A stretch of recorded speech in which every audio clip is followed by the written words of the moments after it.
자, 오늘 말씀 보도록 하겠습니다. 룻기 4장 제7절에서 12절까지 보도록 하겠습니다. 룻기 4장 7절에서 12절까지 말씀을 교도하도록 하겠습니다. 하나님 말씀입니다. 예적 이스라엘 중에는 모든 것을 무르거나 교환하는 일을 확정하기 위하여 사람이 그의 신을 벗어 그의 이웃에게 주더니 이것이 이스라엘 중에 증명하는 전례가 된지라. 그 귀여운 물자가 보아스에게 이르되 내가 너를 위하여 사랑하고 그 신을 벗는지라. 보아스가 장로들과 모든 백성에게 이르되 내가 엘리멜렉과 기룡과 말론에게 있던 모든 것을 나오미의 손에서 산 이되 너희가 오늘 증인이 되었고 또 말론의 아내 모압 여인 룻을 사서 나의 아내로 맞이하고 그 좋은 여자의 기업을 그의 이름으로 그의 이름이 그의 형제 중에 우리가 오늘 증인이 되었느니라. 성문에 있는 모든 백성과 장로들이 이르되 우리가 증인이 되나니 여호와께서 내 집에 들어가는 여인으로 이스라엘의 집을 세운 라헬과 레아 두 사람과 같게 하시고 내가 에브라스에서 유력하고 베들레헴에서 유명하게 하시기를 원하며 함께 읽겠습니다. 여호와께서 이 젊은 여자로 말미암아 내게 상속자를 주사 내 집이 다말이 유다에게 낳아준 베레스의 집과 같게 하시기를 원하노라 하니라. 아멘.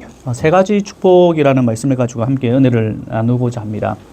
오늘 말씀 가운데 우리에게 주시는 세 가지 축복이 있다는 겁니다. 먼저 룻에게 허락한 세 가지 축복이 있는데 이제 오늘 이제 룻기가 이제 다 맞춰갑니다. 마무리가 되어 가고 있는데 이제 드디어 오늘 말씀은 이제 보아스와 룻이 합법적으로 부부의 관계가 되어지는 그런 상황을 말씀해 주고 있습니다. 아무개에게 기업 물을 것이 지난주에 될 뻔했는데 이제 그것이 아니라 보아스가 이제 기업을 물을 자가 되었다는 사실, 그리고 이 사실에 대해서 함께 증인된 장로들이 보아스와 룻을 향해서, 특별히 룻을 향해서 복을 비는 그런 장면을 오늘 설명하고 있습니다. 우리가 방금 읽었던 4장 7절에서 8절에는 것은요, 모든 것을 무르거나 교환하는 일을 확정하기 위하여 하는 어떤 행위가 있습니다.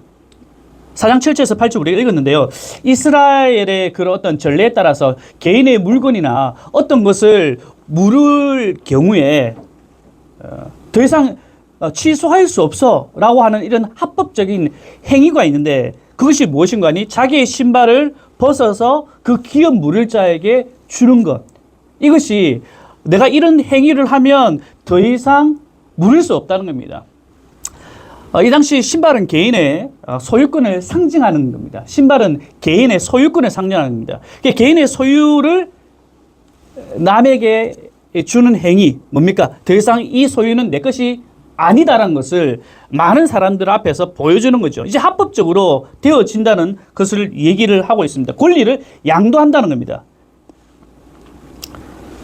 그렇다면 그 권리를 양도했다는 것은 더 이상 어떤 자기가 원래 가지고 있던 그 권리를 이행하지 못한다는 의미가 되겠죠. 이제 그것이 4장 7절에서 8절까지 고요. 그리고 4장 9절에서 10절에는 이제 보아스가 법적으로 룻과 이제 부부의 관계가 되었다는 것을 판결문처럼 보아스가 읽어내려가는 부분입니다. 이제 그리고 이제 오늘 제가 이제 나누고 싶은 말씀은요, 4장 11절부터입니다. 4장 11절에 보면요, 우리 함께 읽을까요? 시작. 성문에 있는 모든 백성과 장로들이 이르되 우리가 증인이 되나니 여호와께서 내 집에 들어가는 여인으로, 첫 번째 이스라엘의 집을 세운 라헬과 레아 두 사람과 같게 하시고 내가 에브라스에서 유력하고 베들레헴에서 유명하게 하시기를 원하며, 이제 법적으로 모든 상황이 다 맞춰진 겁니다. 기승정, 이제 결론적인 부분입니다. 여러 가지 상황, 여러 가지 위기들이 룻과 보아스의 관계, 나오미의 그 집안이 여러 가지 어떤 위기 가운데 있었지만 이제 오늘 결정적으로 모든 일들이 다 해소되는 부분이거든요. 이제 장로들이 그 모든 상황들을 보면서 자, 이제 다 마쳐서 박수치고 끝마치는 것이 아니라 장로들이 룻과 보아스를 향해서 복을 비는 말씀이에요. 첫 번째 세 가지 복이 나오는데 첫 번째는 어떤 복을 얘기하는가? 룻을 통해서 라헬과 레아와 같은 복이 너에게도 있기를 원한다. 이것이 첫 번째 복이에요. 이게 여러분 레아와 라헬이 누구입니까? 레아와 라헬이 누굽니까? 누구의 부인이죠? 야곱의 부인입니다. 야곱의 부인. 창세기 29장에서 31장에 보면 아주 잘 나와 있습니다. 여러분 오늘 집에 돌아가셔서 한번 보기 바랍니다. 야곱의 부인들입니다. 레아와 라헬 그리고 그녀의 이제 시녀들인 실바와 빌하를 통해서 누구를 낳습니까? 몇 명의 아들을 낳죠? 12아들을 낳게 되죠. 그 12아들이 누굽니까? 이스라엘의 12지파가 되는 겁니다. 그러니까 오늘 지금 이 장로들이 축복을 하는데 첫 번째 축복이 뭐냐면 룻을 통해서 너네 가정을 통해서 레아와 라헬과 같은 복이 있기를 원한다. 12지파 이스라엘의 12지파를 이룬 그런 어머니가 되기를 원한다. 이 보통 축복이 아니거든요. 우리는 이스라엘 백성들이 아니기 때문에 혈통적으로 우리가 이스라엘의 그 백성들이 아니기 때문에 이 느낌이 안 오죠. 사실 어떻게 보면. 근데 실질적으로 이 당시 상황 가운데 이스라엘의 12지파의 어머니와 같은 자가 될 것이다라는 이런 복은요 어마무시하거든요.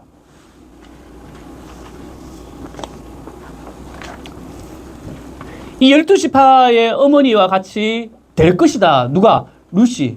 근데 이 복이 그냥 말로만 끝났는가? 그렇지 않다는 거죠. 마태복음 볼까요? 읽읍시다. 시작. 살몬은 라합에게서 보아스를 낳고 보아스는 룻에게서 오벳을 낳고 오벳은 이새를 낳고 이새는 결국 이 복들이 어떻게 흘러가는가? 이스라엘에서 가장 칭송받고 있는 누구까지? 다윗 왕까지. 여기서 끝마치는 것이 아니라 또 볼까요? 마태복음 1장 16절입니다. 시작. 야곱은 마리아의 남편 요셉을 낳았으니 마리아에게서 그리스도와 칭하는 그 당시에 장로들이 모든 결혼식을 마치고 난 다음에 복을 비는데 이 정도의 12지파의 어머니인 레아와 라헬과 레아와 같은 그런 복을 있기를 원한다. 이렇게 얘기를 하고 난 다음에 실질적으로 어떤 일이 일어나는가? 그 가문을 통해서 다윗 왕이 나타나고요. 더 나아가서 누가? 예수 그리스도까지 흘러간다는 거죠. 이 장로들의 축복은요. 우리가 누군가를 축복하는 그 의미 이상을 지금 얘기를 하고 있습니다. 뭐냐면 이 축복은요. 누가 한 사람이 어떤 사람이 다른 사람을 축복하는 그 의미 이상 하나님의 신실하심을 보여준다는 거죠. 하나님이 어떤 분이신가? 하나님의 신실하심을 보여줍니다. 하나님의 약속은 불변하시다는 겁니다. 반드시 성취하신다는 것을 말씀해 주고 있습니다. 예수 그리스도께서 이 땅에 오시기 위해서 수많은 어떤 위기들이 분명하게 오늘 룻기 말씀에도 우리는 볼 수가 있습니다. 예수님께서 이 땅에 오시기 위해서 수많은 어떤 위기들이 분명하게 놓여져 있던 거죠. 만약에 오늘 우리가 이 말씀 전에 아무개가 기업을 물었다면 이런 일들이 일어날 수가 없는 거죠. 그러한 위기 상황 가운데서도 하나님의 백성들은요 은혜와 긍휼을 통해서 하나님으로부터 오는 은혜와 긍휼을 통해서 하나님의 백성들이 이 일을 지켜나가게끔 하나님께서 모든 일들을 주관해 나가신다는 것을 우리는 알 수가 있습니다. 예수님을 통해서 우리는 구원받은 자라는 사실, 하나님의 나라의 권속과 자녀가 되었다는 사실, 우리는 어마무시한 복을 받은 자들이죠. 그런데 이 복은요, 이미와 아직이라는 이 사이에 우리가 복을 받았다는 사실입니다. 이미라는 사실, 이미 우리는 복을 받은 존재이고, 아직이라는 사실은 그 완벽한 그 복을 온전히 누리며 살 수 없다는 겁니다. 왜냐하면 이 땅 가운데 우리가 살아가고 있기 때문에. 그래서 우리가 여전히 이 복에 대해서 눈에 보이지 않고 만져지지 않고 그러다 보니까 실질적으로 내가 복을 받은 존재인가 의심과 불안 가운데 있다는 거죠. 그런 상황 가운데 놓여져 있는 저와 여러분들에게 오늘 주시는 말씀이 무엇인가? 보세요. 장로들이 보아서 룻에게 그런 얘기를 하죠. 이런 복이 있을 거다라고 얘기를 하죠. 눈에 보입니까? 눈에 보이지 않아요. 당면한 어떤 내게 지금 주어지는 것이 아니라는 사실입니다. 동일하다는 겁니다. 하지만 오늘 우리에게 주시는 이 말씀을 통해서 종국적으로 하나님께서 그 약속한 그 복들을 어떻게 이루어 가시는가, 성취하시는가를 우리가 말씀을 통해서 볼 때 동일하게 우리도 동일하다는 겁니다. 이미 우리에게 예수 그리스도 통해서 복을 허락하셨다는 거죠. 하지만 완전한 어떤 온전한 복들은 우리가 이 땅 가운데서 온전히 누릴 수 없다는 겁니다. 여전히 죄 가운데 놓여져 있고 상처 가운데 놓여져 있고 연약함 가운데 놓여져 있기 때문에 실질적으로 우리의 삶 가운데 불안하고 연약하고 힘들다는 거죠. 그런 상황 가운데 놓여져 있는 저와 여러분들에게 오늘 말씀을 통해서 확신을 가져라는 사실입니다. 하나님이 불변하시다는 것. 하나님께서 약속하셨다는 것은 하나님께서 허락하셨다는 것은 반드시 이루신다는 것을 오늘 말씀을 통해서 우리에게 보여주고 있다는 사실입니다. 이미 우리는 복을 받은 존재이지만은 아직이라는 그런 시간 타임 테이블 안에 놓여져 있기 때문에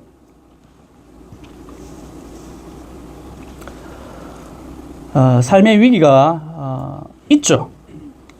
하지만 우리가 흔들리지 마시고 또한 넘어지지 마시고 내가 흔들릴 수 없고 넘어지지 않는 것은 내가 강하고 내가 뭔가 많이 가지고 있어서 아닙니다.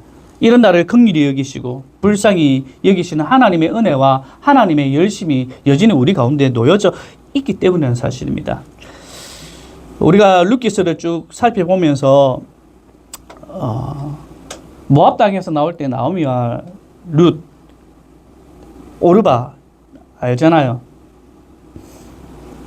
나오미가 룻과 오르바에게 나를 따라오면 안 돼. 나를 따라오면 자손이 더 이상 자녀를 가질 수 없어. 그러니까 고향으로 돌아가. 오르바는 돌아갔지 않습니까? 하지만 룻은 어머니를 따랐죠. 어머니의 백성이 나의 백성이 되고 어머니의 하나님이 나의 하나님이 되겠다라는 어떤 고백들이 있지 않습니까? 이 땅 가운데 살아가면서도 우리 가운데서도 지금 필요한 게 뭐냐면 이런 신실한 고백이라고 합니다. 하나님께서 성취하신 그 약속을 붙들고 뿐만 아니라 우리의 삶 가운데서도 이런 고백들이 필요하다는 겁니다. 그냥 아무렇게나 그냥 신앙생활을 하는 것이 아니라 우리에게도 삶의 고백이 필요하다는 겁니다. 하나님을 붙들고 나가는 그런 고백이 필요하다는 겁니다. 우리가 신앙생활하면서 하는 어떤 행동들, 고백들이 결코 헛될 수 없다는 것을 보여주고 있습니다. 그러한 고백들 가운데 누가 계시는가? 바로 신실하신 하나님이 계시기 때문이죠. 이러한 고백들은 하나님의 절대적인 주권을 고백하는 겁니다. 그래서 저와 여러분들은 이 땅 가운데 살아가면서 첫 번째로는 주권적인 그 하나님을 신뢰하고 그 신뢰하는 가운데 우리의 삶의 고백이 필요하고 그 고백은 결국 삶을 하나님께 맡겨드리는 거거든요.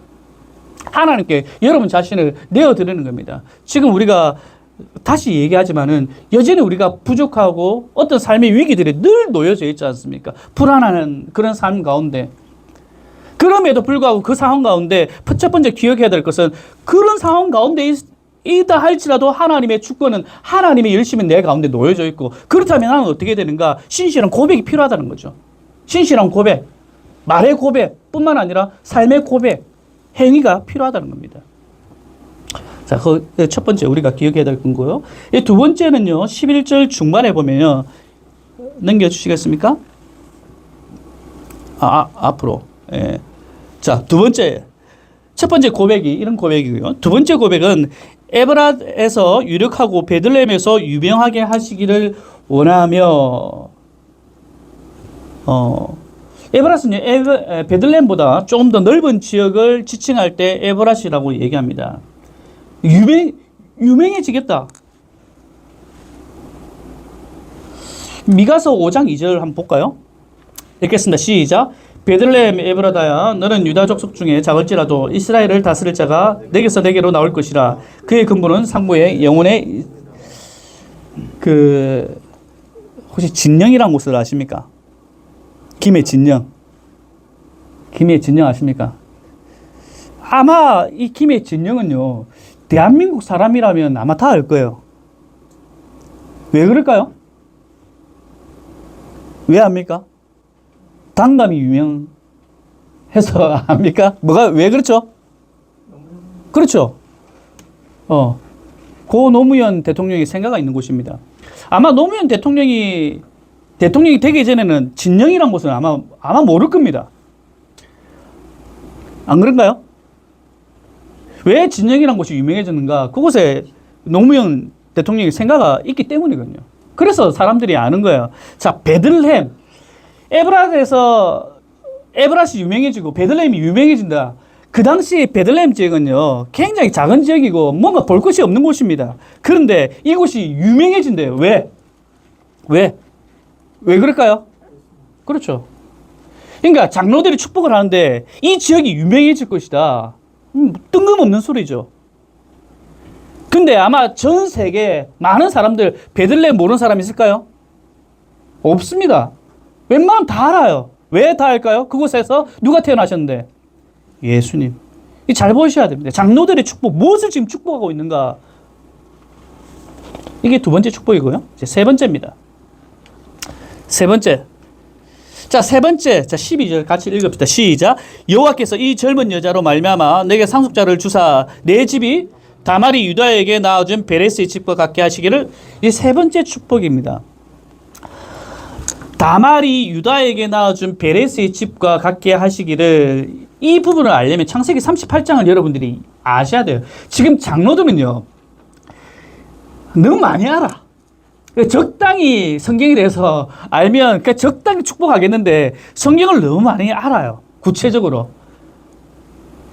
또한 이 복을 지금 듣고 있는 이들 또한 이 말씀들을 알고 있죠.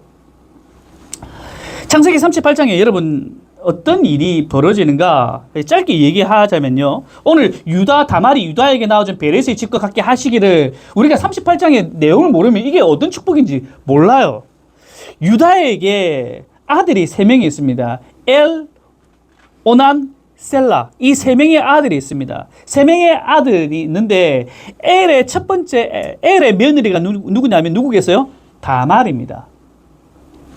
자, 유다에게 3명의 아들이 있습니다. 엘, 오난, 셀라가 3명의 아들이 있는데 엘의 며느리가 누구라고? 다말이에요. 근데 엘이 죽어요.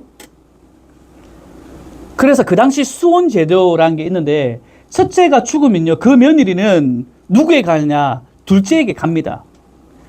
둘째에 가서 그 자녀를 낳아야 돼요. 근데 오난이 그것을 원하지 않아요. 자, 그렇다면 누구에게 가야 됩니까? 마지막 셀라에게 가야 돼요. 근데 자기 아버지 유다가 셀라를 주지 않아요. 다말에게. 그러자 이 다말이 참 재미나게 이 창녀로 변장하여서 시아버지인 유다와 관계를 하게 됩니다. 그래서 낳은 아이가 쌍둥이죠. 베레스와 셀라입니다. 이게 무슨 소리고? 이 성경에서 뭐 이런 얄궂은 얘기까지, 맞죠? 그런데 이 얘기를 오늘 장로들의 축복이라는 사실입니다. 이 얘기를 들었을 때 누가 귀가 뚫리겠어요? 보았습니다. 왜냐하면 마태복음 1장 3절에서 5절을 봅시다.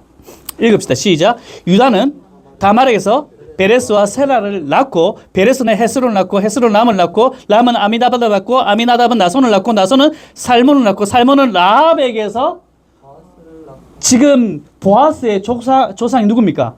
바로 유다는 다말에게서 베레스와 세라를 낳고. 뭔가 정상적이지 않은 어떤 상황 가운데, 맞죠? 그럼에도 불구하고 하나님의 약속이 흘러간다는 겁니다. 지금 동일하게 보아스와 룻도 마찬가지예요. 뭔가 사람들이 볼 때는 정상적이지 않은 것처럼 보이는지 모르겠지만은 너네들 가문도 그렇지 않냐? 지금 보아스와 룻도 마찬가지입니다. 그럼에도 불구하고 많은 사람들이 뭔가 이상하게 보인다 할지라도 혈통적으로나 뭔가 습관적으로나 관습적으로나 뭔가 이상하다 보일다 할지라도 그럼에도 불구하고 이 축복은 무엇인고 하니 너네들 가문을 통해서 다윗 왕과 예수 그리스도 같이 흘러감을 보여주고 있다. 상식적이지 않아요. 성경은 우리에게 상식을 얘기하고 있지 않습니다. 하나님 말씀을 기록하고 있습니다. 하나님의 뜻을 증거하고 있습니다. 오늘 장로들이 보아스와 룻에게 세 가지 축복을 하는데 이 축복의 여러분 핵심이 지금 보이십니까? 지금 무엇을 얘기하는지 보이십니까? 보아스와 룻에 축복을 하는데 여러분 어디에 지금 집중되어 있는지 보이십니까? 너네도 잘 살 거야. 절대 사람들한테 비난받지 않을 거야. 돈 잘 벌 거야. 너네들 건강할 거야. 우리도 많은 사람들에게 만나면 서로 뭐 복을 나누죠. 축복하지 않습니까? 너 잘 될 거야. 괜찮을 거야. 너 좋은 대학 갈 거야. 너 좋은 데 취업 될 거야. 좋은 사람 만날 거야. 뭐 이런 등등의 우리는 복을 나누지 않습니까? 오늘 장로들이 보아스와 룻에게 전하는 이 복 어디에 지금 집중되어 있나요? 그런데 집중되어 있는 세상 것에 집중되어 있나요? 그렇지 않다는 겁니다. 단 한 가지입니다. 어디에 포커스 온 되어 있는가? 바로 예수 그리스도께 집중되어 있습니다. 참된 복이 무엇인가? 오늘 우리 세 가지 복에 대해서 얘기를 하고 있는데 이 장로들이 전해주는 이 세 가지의 복의 한 가지로 얘기를 하고 있는데 오직 예수 그리스도를 얘기하고 있다는 겁니다. 우리가 누려야 될 많은 복들이 있겠죠. 살아가면서. 그런데 참된 복은 무엇인가? 예수 그리스도라는 겁니다.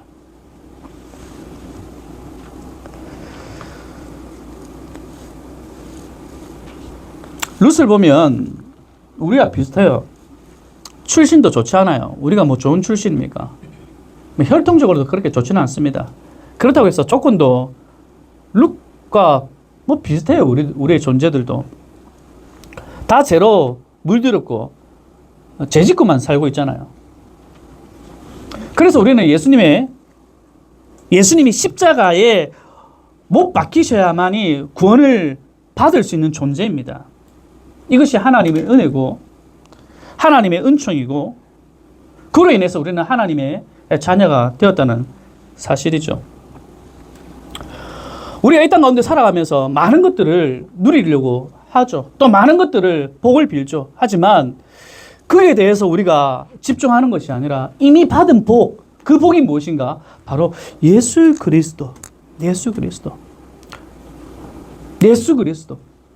예수 그리스도를 통해 우리가 참된 길을 걸을 수가 있고 오직 예수 그리스도를 통해 우리가 헛된 생명이 아니라 죽은 생명이 아니라 참 생명을 얻었고 오직 예수 그리스도를 통해 이 진리 가운데서 복을 누릴 수 있다는 이 사실을 여러분 제발 우리가 믿음 생활에 나가면서 놓치지 말고 기억하며 살아가는 저와 여러분 되시기를 간절히 소원합니다. 성장과 성숙은 어디에 있는가? 예수 그리스도. 장로들이 전해준 이 세 가지 복, 부를 향한 것도 아니고 어떤 건강을 향한 것도 아니고 어떤 취업에 대한 어떤 세상적인 것에 대한 부를 나눈 것이 아니라 오직 예수 그리스도. 사랑하는 드램프 성도님들, 이번 한 주간도 우리의 삶이 여러 가지 모양으로 뒤흔드는 것도 있고요. 또 여러 가지 것들로 채워나가기를 아마 많은 사람들이 또 우리 가운데서도 원할 겁니다. 그 가운데 우리가 가지치게 하시고 내게 가장 필요한 것이 무엇인고 늘 기억하면서 말씀으로 오직 예수 그리스도를 채워가는 저와 여러분 되기를 간절히 소원합니다. 함께 찬양하겠습니다.